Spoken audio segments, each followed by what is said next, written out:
জানতে চাইবেন 7.62 যেগুলো থানা থেকে উধাও হয়েছিল, থানা থেকে যে অস্ত্রগুলো চুরি হয়েছিল সেই অস্ত্রগুলো কই আপনি স্বরাষ্ট্র উপদেষ্টার কাছ থেকে এর উত্তর পাবেন।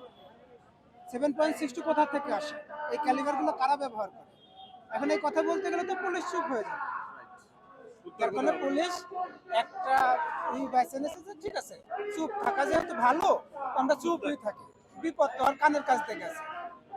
আমাদের বাংলাদেশের সব থেকে ক্ষমতাবান ব্যক্তি হচ্ছে ডক্টর মোহাম্মদ ইউনূস।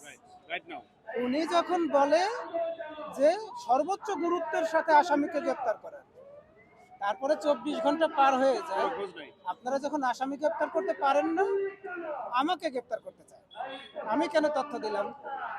কারণ আমাকে গ্রেপ্তার করলে কি হবে, যে মূলত যে হামলাকারী এ তো সীমানা পার হয়ে যাবে।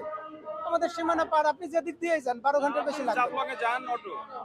এটা তো 12 ঘন্টার বেশি লাগবে না। তার মানে 12 ঘন্টার ভিতরে আমাকে কেন গ্রেপ্তার করতে চান? কারণ আপনি তো তথ্য জানতেন, আমি জানি, কারণ আমি তো পুলিশে 15 বছর ছিলাম।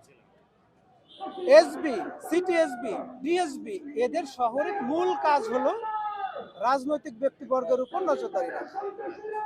হাদি ভাই কি এত ছোট মানুষ? সেটা একজন এমপি প্রার্থী, তার উপর 2 জন সিভিলে নজরদারি করা গেল না।